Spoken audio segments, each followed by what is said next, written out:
Welcome to the Exploring Washington State podcast. Here's your host, Scott Cowan.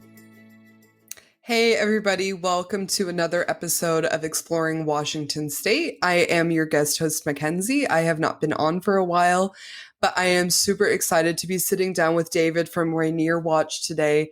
He runs an Instagram account that is all about showing off the beauty of Mount Rainier, and he has an apparel company that he is doing himself as a one-man show. And I cannot wait to share this episode with you guys. I hope you enjoy it. Don't forget to subscribe and leave a review for us. We really appreciate when you do that. Also, I just wanted to let everybody know that we have launched a brand new water bottle that we will be linking in our show comments today, and you will not want to miss checking it out. Thank you. All right, David, thank you so much for joining us today. Yeah, you're very welcome. Happy to be on. It's been a while. It's been a while, and it's funny. I was scrolling through earlier to give people some context about when we first started actually communicating on Instagram, and it was all the way back in November of 2018. And we were both just saying how funny it is that to be on camera and see this person for the first time. And here we are on camera for the first time in a video call. Recording a podcast. How the world has changed. Yeah. All right, so let's jump right into it. So your day job is a web designer. Developer, yeah. But developer, web okay. Design. Yeah. Okay. Yeah. Going to be completely honest and tell you that I don't know the difference of the two. Oh, that's fine. I just edit text files and somehow they turn into websites. Not quite sure how, but it happens. So. Okay, and so your hobby, or not even a hobby, your passion project, what would you call it, is Mount Rainier Watch? Yeah, I got a little hobby called running an e-commerce small business. That's way too much work by myself. It's just a little hobby. It's just a little thing. It's not.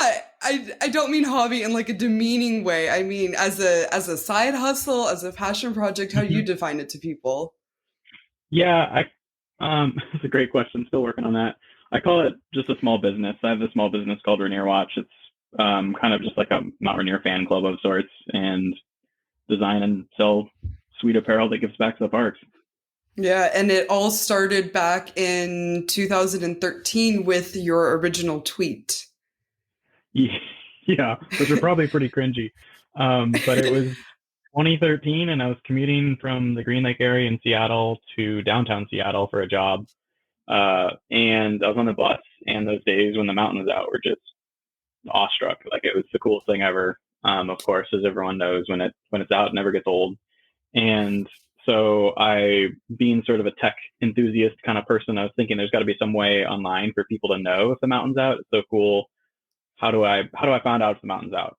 So I did some searching on the internet and didn't find a whole lot, and then stumbled across Twitter. I wasn't using Twitter at all, but thought that the Twitter platform seemed to make sense. It's kind of like a notification, kind of one-off system, sort of mechanic type thing. And so I started just tweeting from the bus when the mountain was out. Tweeting from the bus. I love that. And it started with a sunny day morphed into drizzle. Alas, these clouds are keeping Rainier cautiously hidden. Oh, and that sparked it. I love that. I think it's poetic. And after about 8 years of doing that, writing half poetry, it was actually only a couple of years of writing like poetic type interesting tweets. Now it's just morphed into the mountain's out, exclamation point, whenever it's out. Keeping it short and sweet. When did you start your Instagram account then? Was that also in 2013, or was that a couple of years later? It was a while later. So I had started tweeting in 2013, was maybe tweeting for like a year or two, and then kind of backed off for a while. I think there was a lull there for a couple of years, and then probably 2017, 2018, I think is around when I started the Instagram account. So it's only been around for 3-4 years or so right now. And that was actually full credit to my wife for that. She suggested that because the mountain's pretty photogenic, as we know. And we know, yeah. It made a lot of sense. And from there, kind of snowballed. It was a ton of work in the beginning. A lot of time and effort has gone into that platform. for better or worse. And now it's pretty wild to think that the Rainier Watch community is like 45,000 strong on Instagram. It's blown up recently too, hasn't it? Yeah, it's been pretty cool. I think the last year or so, it's been pretty wild. I should actually pull up a graph and kind of check out what the numbers have been, because I don't pay a lot of attention to that, especially I think after I hit like 10,000, I was like, all right, I'm going to take a little break from this and not focus on it as much. And then 20 rolled around, and then I think 30 rolled around. I think 30 was around the point when I was really trying to focus more on other things rather than growing the Instagram account. And that was pretty fun. I wanted to focus on giving back to the community, and did some giveaways and that sort of thing to help kind of promote and help give back to folks. And yeah, it's been a wild ride. So when you first started out on Instagram as a platform, were you taking the photos yourself, or were you sharing just other pictures that people had been posting of the mountain? Yeah, it's always kind of been community driven. And so from the early days, it was talking to folks that are out in the world. It's definitely been powered by photographers. I'm very thankful for all the amazing photographers here in the Pacific Northwest. Excuse me. And I always make sure to tag and give full credit to the photographers that I am able to source the images from. And as well as make sure I have permission and authorization and stuff to use their images. And so that was how the Instagram started. It's kind of just a collection of Mount Rainier posts. And then I think within a year or so, I started getting more into the apparel side of things and figuring out all of the rabbit holes that go down there. Yeah, I mean, doing apparel is something that we've just started doing, and I think we underestimated what kind of challenge that is. Yep. And I'm sure Yep. that, I mean, you know that better. You have hats, you have t-shirts, you've got all kinds of stuff that people can buy and support your business with. But what was your first design? Was it stickers? Was it a shirt? Oh gosh. The first ones, I also, looking back on the website that I had back in those days too, it was just horrendous. I'm surprised that anyone actually paid attention to me and Rainier Watch. But the first few stickers were the original design for Rainier Watch, and they were just basic stickers and basic magnets and stuff. And people were into it, and that kind of just fueled me to keep going and design more things. And I've come up with a lot of cool designs over the years. I've even started to hire designers here in the Pacific Northwest for designs lately, just because I'm a little short on time with all the things I'm trying to do. And so that's been awesome to kind of help designers around here too, and give back to the local economy, which is always something I'm really interested in. And we've got so many cool things in the pipeline coming up. It's like, oh, I'm so excited. I'm excited to see it, because I think especially in Washington State, there are, I mean, just countless talented artists. There's something about the Pacific Northwest that really, there is a passion for art and for designing and creating something beautiful. Yeah, I've got a whole list of awesome designers I want to work with someday. If Rainier Watch makes it big, like there's some folks that are just making the coolest stuff, and it's pretty incredible. Definitely.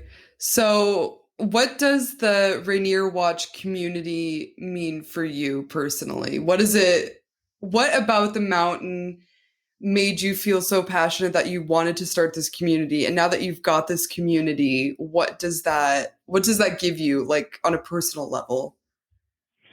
It's just like, it's the coolest thing. When Rainier's out, Tahoma's out, you can see it on your commute. And I would always kind of just do like the Kramer, like, whoa kind of thing when I would see it on the bus. And it's amazing. So that the views that we have of Rainier and just the sheer beauty of nature is pretty incredible. And it's something that, having grown up in the Midwest, like it's indescribable. I try and describe it to friends that live in cornfield land and where the hills are 300 feet tall, and you can't do it justice. And the community has been amazing. Like the last couple markets I've done this summer, actually, it's been so fun to talk to people that have been fans of Rainier Watch or are new to Rainier Watch, and tell all sorts of stories about hiking near Mount Rainier, or the first time they saw the mountain out, and just how much fun it is. I remember talking to a couple last market last month where they got this really cool view of Rainier from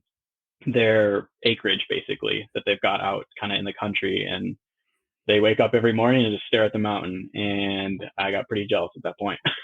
I was just gonna say, what more could you honestly ask for? Yeah. Yeah. Mm-hmm. Oh, that's cool.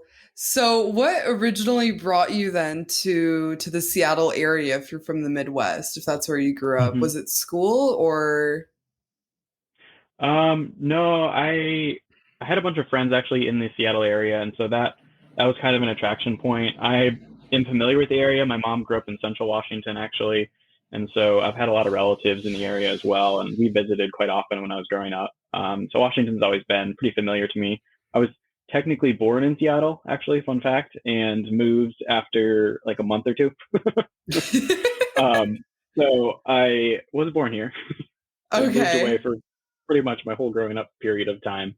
But yeah, I came back and it's been a blast. Then I think it was around 2013 actually when I came back, and soon thereafter started jumping on that Twitter thing with Rainier Watch. Yeah. Well, especially like you said, if you grew up around cornfields and hills that are 300 feet tall, seeing Rainier every day really honestly is impressive and Yeah. beautiful. Mm-hmm. Mm-hmm. Have you ever had a chance to hike on Rainier or like around Rainier? Is that Yeah. Yeah, I've definitely been on the mountain. I've done a lot of hiking around there, some backpacking. Got really sick the last couple times I've been backpacking up there, which was fun. Not fun, we have really. I was going to say we have different definitions of fun, I think. Oh, that's a whole nother podcast right there. um, Hiking but disasters with David.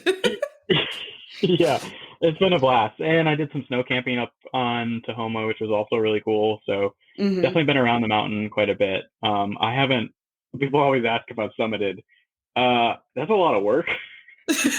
I'm like fairly lazy and like pretty busy with everything else in life that's trained. So I haven't summited, but I like to say it's in my blood because my dad actually has. Your dad summited Rainier? Yeah, That's I think really twice. cool.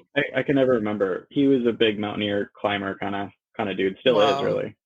Okay. So you're more of like a fair weather hiker then? I'm like a go hang in the hammock kind of guy. But I Okay. do backpack and that's pretty intense and go camping and stuff. And so Yeah. here and there I do that.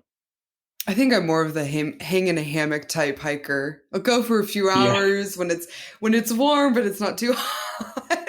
Like, yeah, that's fair. but but there is kind of like I don't know the idea of summiting Rainier. I feel like that is a cool thought. But I was when I was reading a book recently and they were talking about summiting a different mountain. I was like, I don't know how I got to this. I wonder how many people summited Rainier. And so I went and pulled up like the whole statistics of people that get the opportunity to, and the people that It's a try lot. and the people that fail. And it was like, I did not expect that at all. There was a Hmm. huge gap of how many people set out to do it and then didn't reach their goal. Hmm. Hmm. Dang. Yeah, it's not easy. And I know there's definitely a lot of like guide groups and stuff that you can go through Yeah. that help to make it more easy than self-guiding because it's really dangerous. Like you don't want to go up there alone if you don't know what you're doing, or go up there self-guided if you don't know what you're doing, for sure. No, I think it's definitely underestimated. Hmm. Especially if you Hmm. live a little bit further away from it, you can recognize it's a huge mountain. But then I think once you're like up on it, then you're like, oh, then you realize how massive it is. Yeah, You're yeah. like, It, oops. yeah, it would be pretty incredible. That view, I've seen pictures and video and that sort of thing from up on the mountain from people that have summited. And wow, I can't even imagine. Like, and especially at that point when you're low on oxygen and you got up at 2 a.m. to summit, and it's just that's another beast. I think it's even more rewarding in a way, honestly, Oh because yeah, to get for up at sure. 2 in the morning to do anything at all, mm. Yeah. That's not the easiest. But so when people shop with you, you donate a portion of all of your sales to, I think it was like three different organizations, if I'm correct. Yeah, it's it kind of actually it depends on the product, but across the board for all the products, I do donate 5% of sales to protecting the national parks, because that's really important to me. And specifically, the last couple of years, I've pretty much given that whole amount to Washington's National Parks Fund, which is an awesome nonprofit organization here in Washington State that really partners with our national parks in Washington State to protect them and support them in any way they can. They're awesome. They're a great organization, and I feel really lucky to have found them a couple of years ago and been able to like help support their mission in keeping our national parks thriving. Definitely. And I think that there's also a lot of volunteer services available through those organizations. And I think we might be able to link those in the show comments. So if you're interested in volunteering, definitely check those out. It's very important to leave no trace and to take care of the land that we are lucky enough to be on, to hike and adventure on. I 100% agree, especially about leave no trace and outdoor ethics and stuff. And I think that is something that is getting a lot of attention in certain spaces, but could always use more attention, because I mean, I operate an Instagram account that's focused on the outdoors in some ways. And so like, I see a lot of things that shouldn't happen out there. And I also see the downsides to just like Instagram and social media and how that has affected our outdoor spaces. And it's like, honestly, I've had ethical internal struggles and dilemmas over that. Like, hey, am I perpetuating the problem here? Am I making things worse by operating this account? And am I contributing to the problem? And so I try and do as much as I can by donating to the national parks. I also am always try and do my best not to post images that would portray anything that violates leave no trace outdoor ethics or is just not responsible. And I've definitely been guilty of posting images in the past where people were, for example, meadow stomping or whatnot, and I was sure to take those down as soon as I knew or was aware of the situation. And also, I've got some good articles on the website about leave no trace, and I want to actually focus a big part of the website on sort of that education piece and that information piece for that. Okay, we can definitely link that in the comments below also, so people can read more about that. But I do agree with you, because our Instagram account is also about promoting the outdoors. And there have been times where I also have in the past made a mistake and shared something without realizing there was a rule being broken there, or they had been trespassing or something. And I think at that point, it is important to remove the photo and to just kind of always be aware of where you're tagging, like the locations at, because there are so many instances where someone was in a sunflower field and then you share it with the exact location of quote unquote sunflower field. And then you need a week and then you can see updated photos of the area and it's just been absolutely destroyed. And and part of you wants to share where it is so other people can enjoy it. And then there's the downside of putting it on blast and risking that particular area being disturbed. It's definitely tough. That's almost all of the images that I post nowadays. I use that location tag where it says tag responsibly, keep Washington beautiful. And I'm always, even before I found that tag, I never was posting specific locations in the national park for that, like that exact reason. And there was actually, there's a spot in the park that they've told me is closed, and it's like pure social media gold. If you post an image from there, I know where you're probably talking about. Yeah. That gold spot, that gold mine of a spot is like, you post it and you can beautiful. Get like a gazillion things. It's so cool. The coolest view. So cool. But it's closed, and the park closed it specifically for wilderness preservation. And I've gotten into discussions and tried to be as educational and helpful to people about it as possible, because posting images from there does not help the situation, and the park does not appreciate that. No, not even in the least. But I would say that for other locations, it is easy for people that are curious to reach out to the original photographer and double check with them and see, hey, where is this? Because most of the time they will share it privately in a message. I've never experienced something that was like, no, I'm not gonna share that. But yeah, that's hard. The balance of it. Yep. Tricky problems. Tricky. So you got some questions on Instagram for this podcast because we shared that we were doing this. So someone asked you, has your love for nature always been a passion for you?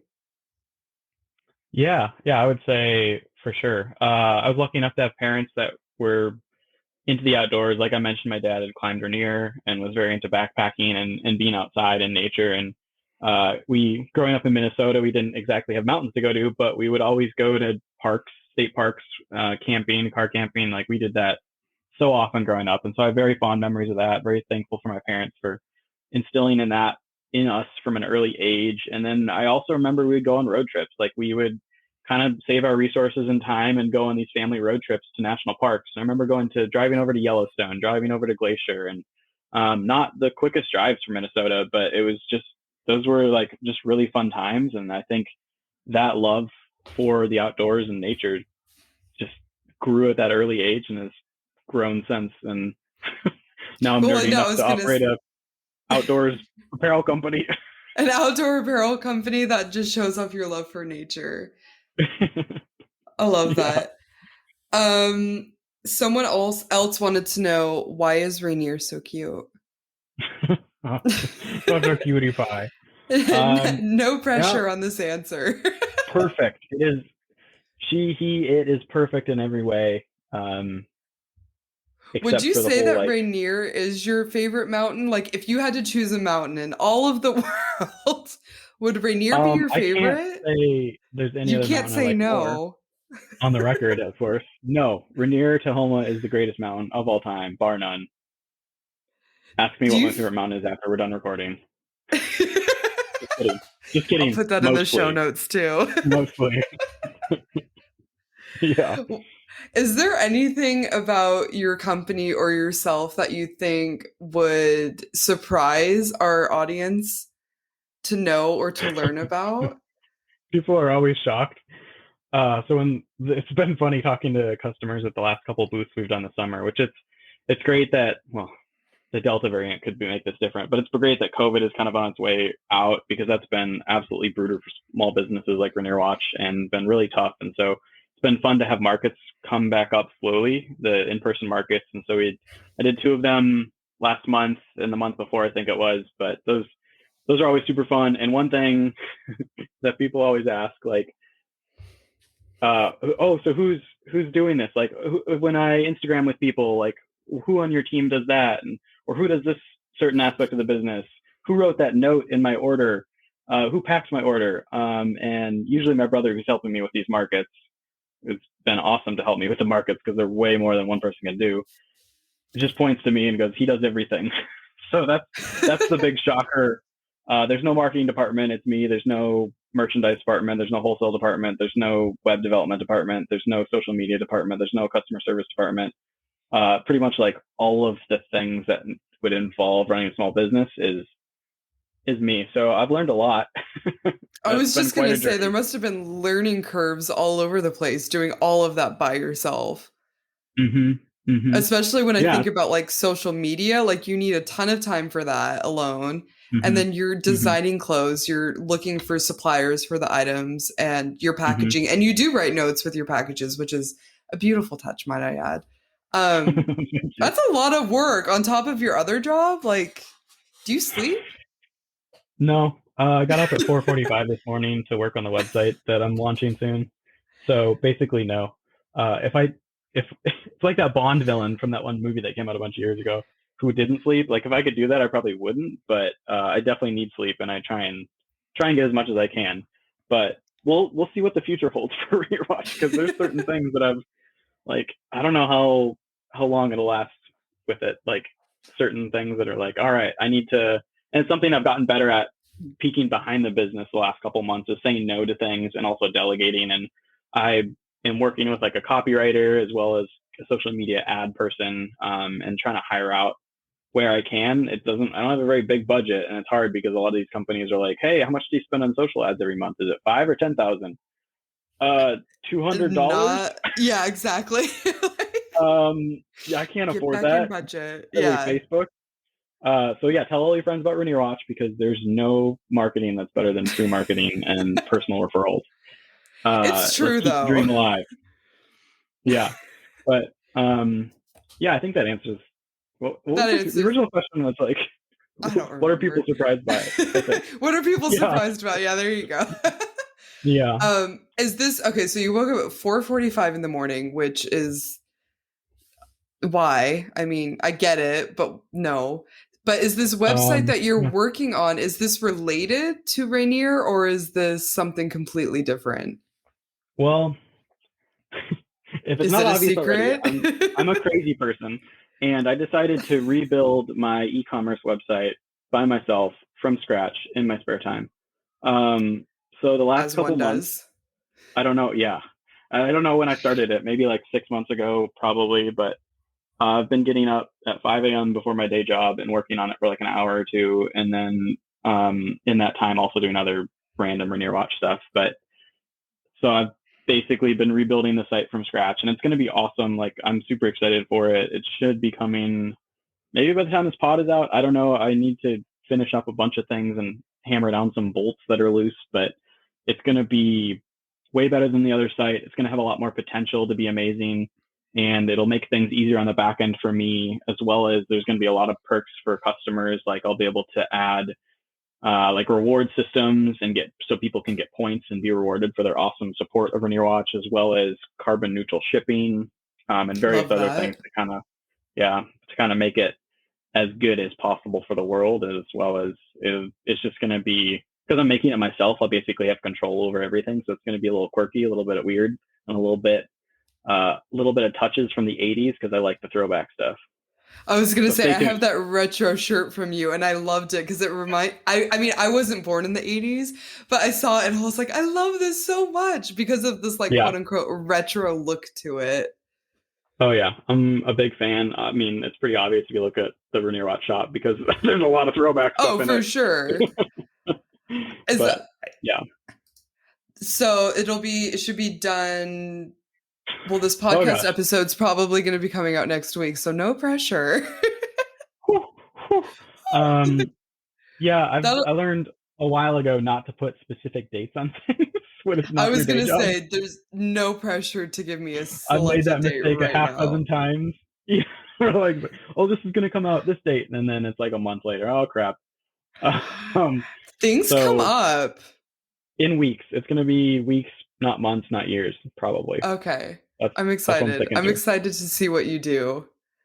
Yeah, there's probably going to be a lot of bugs. So let me know if you find anything.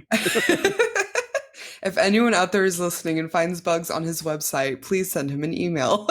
Yeah, please let me know. Like honestly, it's way better to tell companies when something doesn't work like that because they have no idea. They're not using their website in the same way you are, and they're not also because Definitely. when you make something, you can't see the things that you have already seen 1,000 times as you've made it. And so like definitely let companies know. Like I email other startups and D2C e-commerce companies all the time when I find something that's wrong because I know that they would absolutely appreciate just a heads up so they can know to fix it. So Well, let me definitely, know if like you you find said, when you anything. look at something a million times, Yep. for example, we've been fixing our website up and we have these two ads on our homepage. And sorry, Dad, I'm putting you on blast for this right now. Uh-oh. Um, there was an ad up. I didn't catch it. My dad didn't catch it. Nobody caught it for like 3 months or something. And then my dad called me one day. For those listening who don't realize, I work with my dad on this project. He called me and he goes, "MacKenzie, go look at the homepage." And I was like, "Why?" Uh-oh. And he's like, "Oh yeah, our ad." And I was like, but we've looked at it like a million times. And then Yeah. Yeah. you kind of just don't recognize it anymore. Then it takes that other Hmm. person looking at your stuff going like, "Hey, by the way, just so you Yeah. know." Yep. For sure. Yep. I know Uh, exactly how that goes.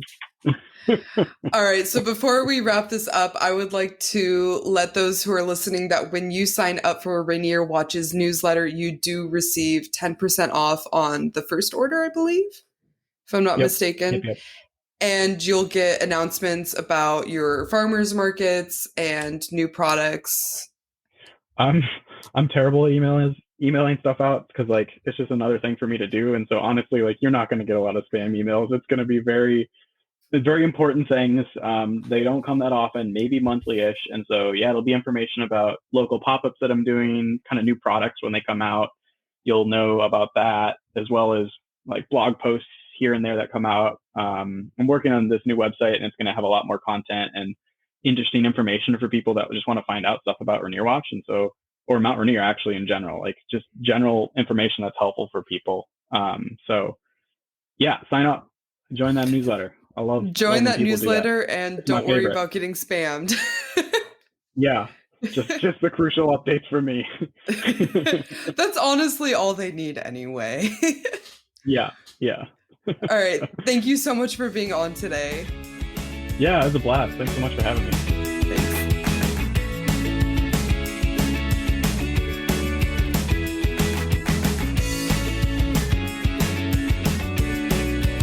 Join us next time for another episode of the Exploring Washington State podcast.